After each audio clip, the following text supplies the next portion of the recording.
Yahoo! Welcome, my beautiful brothers and sisters, fellow radiators of love, to Astro Fenixx. And this is going to be your January horoscope if you have your sun, moon, or rising in Sagittarius, or if you happen to be Sagittarius dominant, or just want to be cross-watching and want to hang out with the Sagittarian tribe. Thank you so much for joining me on this video. And I'm running a sale on all of my services, by the way. Did you know? Yes, I am. Through the month of January. The link to my website where you can find all of my services is in the description below to astrofenixx.com. I highly encourage you to take advantage of that. But in any event, Sagittarius, what is going on for you this month? This is already the third place I have moved to make sure that I still get some sun, and I'm not even a third of the way through my horoscope. So let's see how long I get I think I'll get the sun here for at least a few of these. But I wanted to come outside because it's a beautiful day, and I've never actually made horoscopes outside, so it'd be kind of fun.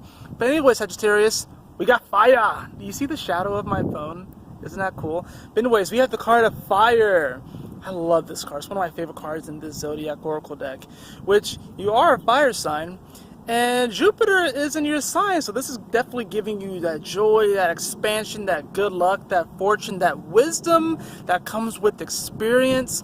But what I want to actually focus on is the fact that Mercury, which is in Capricorn, your second house, will be making a square off to Uranus in Aries, which is in your fifth house. This is the reason why I want to focus on this is because you are definitely wanting to step more into your value, into this deeper sense of really, like I said, valuing yourself. It's self-worth and earned income, money. So some of you may start coming into different income streams this month that had to do with things that resonate in your heart, your passions, your creative talents, your joys. So this is going to be very powerful because even though this is a square and this is a challenge, it's saying that, you know, through challenge comes great growth. So some of you all may actually decide to start your own business this month, or you may even at least start getting to the mode of, you know, entertaining starting your own business, especially with all these energies in Capricorn, especially with all planets moving forward. And by the time that this square happens between Mercury and Uranus will be moving forward. It actually is going forward right now, and all planets will be going forward for about 2 months. So it is go, go, go, all engines ahead, all steam ahead, hyperspace jump, baby. And we have fire. So this is a deep transformation, definitely you unlocking your creative talents and you really beginning to communicate that out into the world and really begin to communicate this through actions. And like I said, some of you may just indeed come into a new income stream as it revolves anything that you are passionate about, as it revolves anything that really ignites your heart and really sets your soul on fire. So definitely very powerful to begin for you. And I'm going to just take the top 3 cards off of my Lion Strider Tarot deck to see what we have going on for you. First card that we have is the Queen of Swords in reverse. Queen of Swords in reverse. I think Capricorn got this card too. And I started off this reading, I started with Capricorn, then I did Pisces, then I did Aries, and now I'm doing you. And the reason why I want to do these is because you are all the signs that have your ruling planet in your sign. So these are the signs that have their planets in the home sign. So I definitely feel like there's going to be a focus on these energies: Capricorn, Aries, Pisces, and of course you, Sagittarius. And we got to remember the North Node is coming into your sign soon, and Jupiter is in your sign. So yes, Sagittarius season is kind of over. You know, Jupiter's there and stuff. But there's definitely this focus on those energies.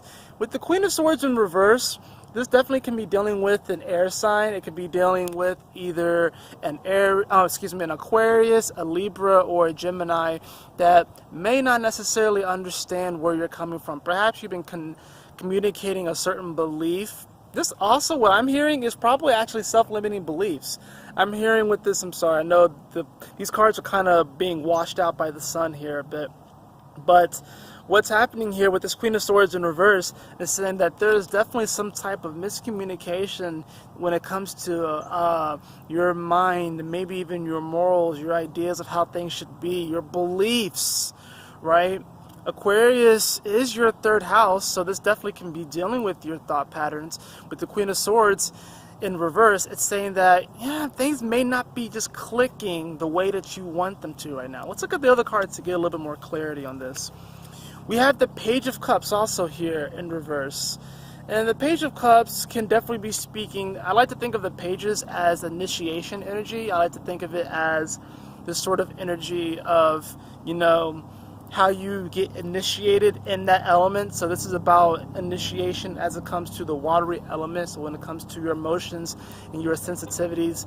So definitely pay attention to where the moon is this month as it travels. That's going to be very important, especially towards the end of the month where the moon, well, we did just have that new moon in Capricorn, and before that happened, the moon went into Sagittarius, and now it's the dark moon phase. So I still think that video is very applicable, so I highly encourage you, especially Sagittarius, to check out that video where I talked about the dark moon phase.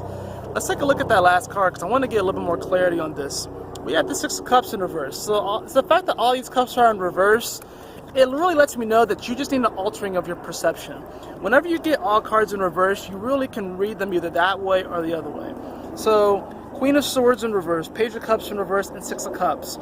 There is definitely a connection to a soulmate. There's definitely a connection to a nostalgic situation, circumstance, experience, or a person that you are wanting to bring with you into the new world, and you are worried that you're not going to be able to. You're not going to be able to bring it into the new world in the way that you want to. And I think that may be flustering you. I think that may be disappointing you. And I think that may even want you to kind of escape a little bit. You know, Neptune is squaring your sign right now. But with Jupiter there, it's saying that you can take what you have learned from that experience, from those people, and utilize the knowledge from that to move forward in a more powerful and directed way. I think Jupiter in your sign, of course, is bestowing good luck and fortune on you, and it's really going to be granting miracles. So if you do want to connect with the soulmate, if you do want to connect with the nostalgic situation and kind of bring it into your new world, I'm not saying that it's not going to happen. It's just not going to happen in the way that you think it is. So it does require an altering of your perception. And I will mention this to you, and it's something that's been resonating with me over the past 24 to 36, 48 hours, is demilitarizing the mind. Demilitarizing the mind. And I got this by listening to the Dalai Lama talk. And when I heard that, it just stuck to me so much, because I feel like that is so applicable and true, is that when we demilitarize our mind, when we make it not as militant, when we really reduce the rashness, the harshness, and the anger that's in the mind, we reduce that in our external world. So in Sagittarius, you're not really known to get super angry and riled up, but oh boy, best believe, have you ever seen a Sagittarius get upset? It's scary. I mean, everyone knows what happens when Aries gets upset. Everyone knows what happens when Leo gets upset, or, you know, like Capricorn, whatever like that. Aquarius will just give you the cold shoulder. Scorpio will just give you the cold shoulder. But Sagittarius, oh my goodness, if the Sagittarius is upset, they will have everyone around them believing in their cause, whatever like that. They'll it's like a cult following. If a Sagittarius is mad at you, best believe their whole family and friends and distant relatives are going to be mad at you too. So yeah, you don't want to piss off a Sag, but this is really, Sagittarius, about you altering your perception, because there is so much good luck and fortune right now in the universe and in the ethers that really you can't go wrong. And really, whatever circumstance that is, really what I'm hearing is that you want to feel like a kid again. You want to feel like a kid again. And you may be feeling like you can't feel like a kid again because maybe the situation that you're in, maybe the job that you're in, maybe the relationship that you're in, all the responsibilities that you have, this is about taking that time to really find what it is that makes you feel good. And it can be as simple as just playing a board game with your grandmother. It can be as simple as baking cookies with your grandmother. I don't know why I'm hearing grandmother right now, but I have a feeling that Sagittarius need to connect with their grandmothers into that divine feminine energy. I'm just channeling that in. But Sagittarius, this is going to be a powerful month for you. Just kind of tweak the way that you're looking at things, and it'll have you believing again. That is it for your reading, Sagittarius. I hope you all enjoyed it. If you did, please like, share, and subscribe. If you like my little shadow with my phone right here, please like, share, and subscribe. I would really appreciate it. And if you would like a personal reading with me, beloved, you can follow the link in the description below too, astrofenixx.com. And as always, my beautiful brothers and sisters, always remember to keep moving forward, to stay focused, and Yahoo! Smile often. Ha ha ha.